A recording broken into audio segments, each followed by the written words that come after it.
friends, let's read the story about Daisy Dreamer. Sweet dreams. Daisy Dreamer.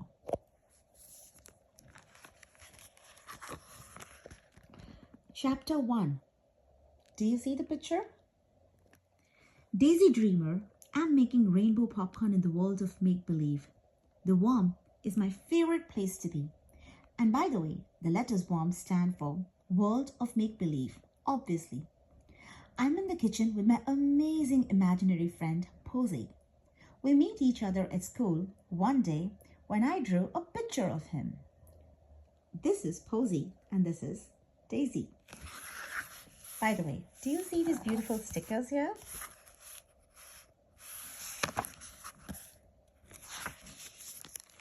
The next thing I knew, Posey jumped off the page and into my life, and things have been pretty magical ever since.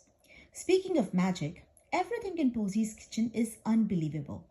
When I open the fridge, it plays a song. Same with the oven, the stove, and the dishwasher. Even the teapot whistles a happy tune. It's like being at a concert. Posey's kitchen is beautiful too. The cabinets are stripped and swirled in pastel colors, and the floor is a pink and yellow checkerboard pattern.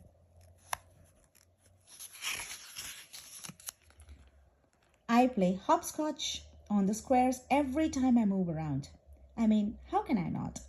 Then I hear a splashy sound. Blink, blink, blink. It's Posey's dropping dough into the mini donut machine. Do you see the donut machine, guys? I can't wait to try one.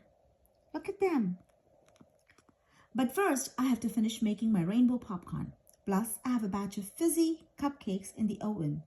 They are soft on the outside and fizzy on the inside. Yummy! Posey and I sing and dance while we work. But I stop as soon as I realize something very silly. I have no idea why we are baking all these goodies. So I tap Posey on the shoulder and ask, what are all the treats for anyway? Posey tosses the mini donuts in the air and catches them with his anklers. Chocolate sprinklers tick into the floor. You are the most perfect questions, Daisy, he says, wiping donut crumbs from his fur. The goodies for tomorrow. Do you see these donuts? He's having so much fun eating them. Oh my goodness, look at this. Look what they've done here. Okay, I say, because that hardly seems like a clear answer. What's so special about tomorrow? Posey throws his arms into the air. Tomorrow is your very own Daisy Dream Day. My eyes grow wide because I want to know more.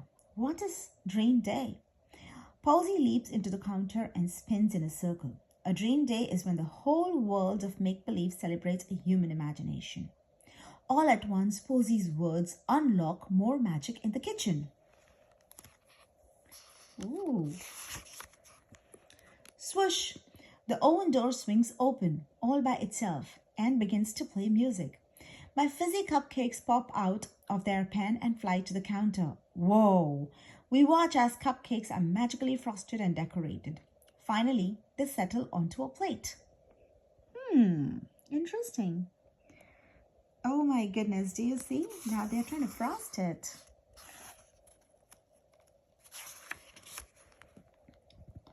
That's when Posey and I are swept up in the air. Whoa, whoa. We swirl around the kitchen in a parade of dancing treats. I squeal like a crazy because I love to fly. Posey whizzes up close to me and says, get ready, Miss Daisy Dreamer, because this is only the beginning. Chapter 2. Oh, wow. Somebody is having fun. The invitation station. Posey and I sail out of the kitchen and into the lollipop garden. There are striped peppermint pops, twisty unicorn horn pops, jumbo swirly pops, and bubblegum pops. I pick a pink and green watermelon swirly pop. We land on marshmallow chairs.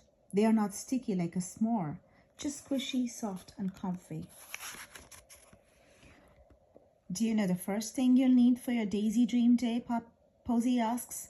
I slurp my lollipop. That's easy, I say. We'll need one Daisy Dreamer, Obviously. Can you see? She's licking her lollipop and he's having fun with her. Posy giggled. Well, that's certainly true, he says, but you'll also need invitations to send to your guest. Then Posy whips out a paper. Who would you like to invite?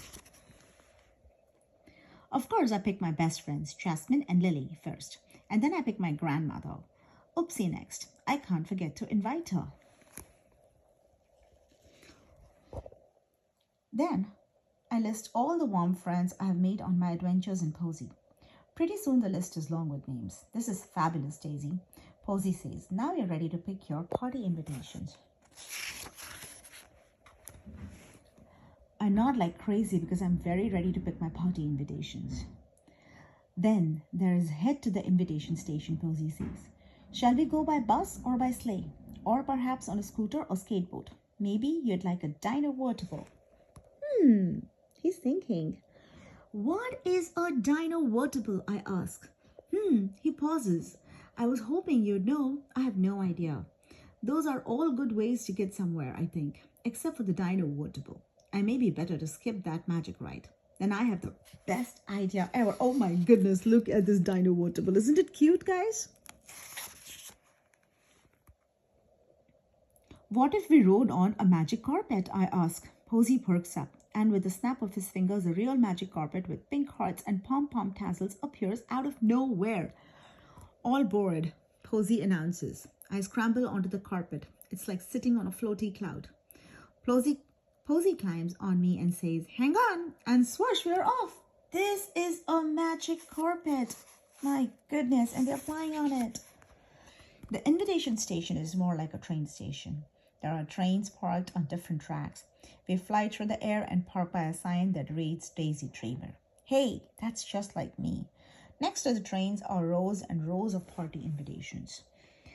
They have every card imaginable. Sparky Royal Princess cards, golden unicorn cards, glittery mermaid cards, ballerinas, puppy dogs, kittens. They're all completely adorable, obviously. Wow. Can you see? Can you see the cards?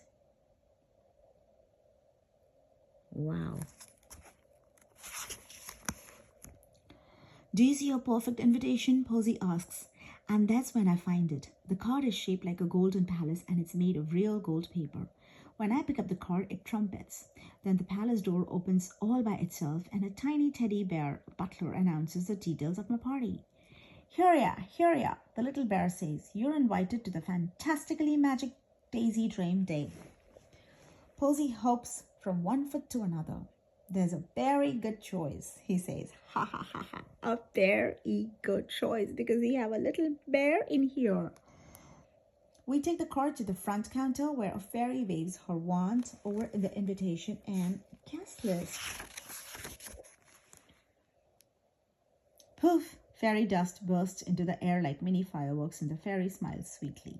Your invitations are ready to be delivered, she says. Then she points to the door. And your train is waiting. Let's see this beautiful fairy. And she's got a nice sparkly wand in her hand.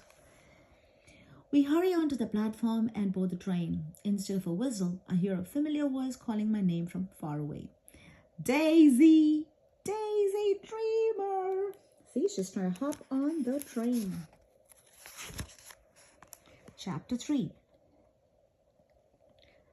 Daisy Dreamer. Knock, knock, Mom says. Who's there? I answer from under my covers because it's morning and I'm still in bed. Who, Mom says. Who? I'm on. Mom laughs and answers. Are you an owl? I roll over in bed. As a matter of fact, I am an owl. And I say, and don't you know owls sleep during the day? Then my dad comes in and tickles my toes. Wake up, Daisy Dreamer, he says, or you will dream the day away. I try to hide my toes, but it's no use. Okay, you win, I giggle. Then I get up and I remember today is my Daisy's dream day. Or is it? I wonder, because I am not in the womb anymore.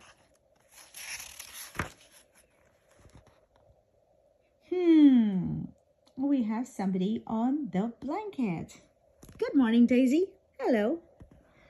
I hop out of bed and drag my blanket with me, like I always do. My blanket is a magical rope that makes me invisible. But oh no, Sir Pounce, my secret spy pet cat, had found me again. And now he sunk his claws into my robe. Let's go, I shout, or you will snug my robe. I yank my blanket away and I fall face first on the floor. Splat! Okay, I'm definitely awake now, obviously. I hop up and swirl my blanket around me like a fancy evening dress. Time to make my grand entrance. Ta-da! Let's see how the grand entrance is going to be. I glide through the house like an enchanted princess until my foot gets stuck in the blanket.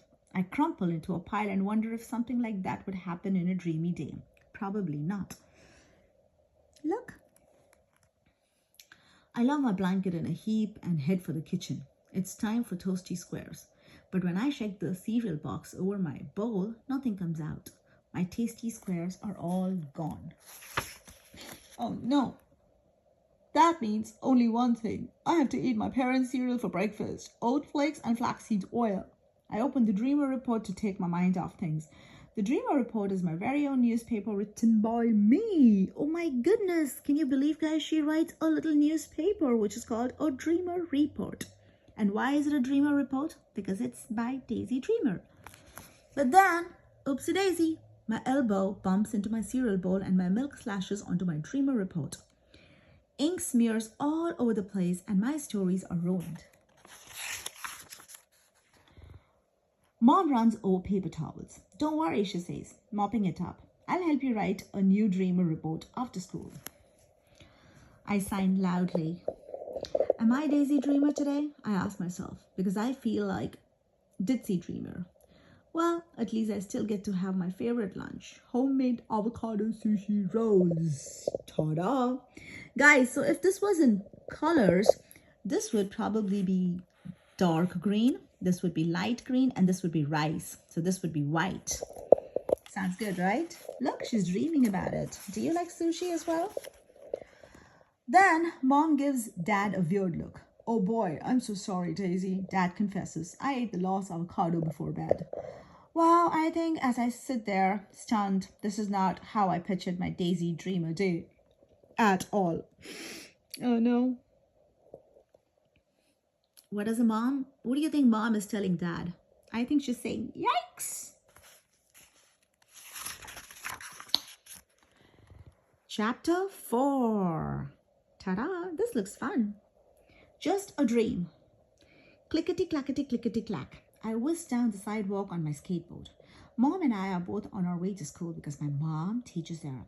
She's way behind me, as usual. As I ride, I look everywhere for Posy because I really want my Daisy dreamy day to come true. Then I hit a crack in the sidewalk.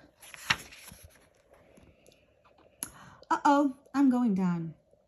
Call blankety blank blank. I end up flat on my stomach.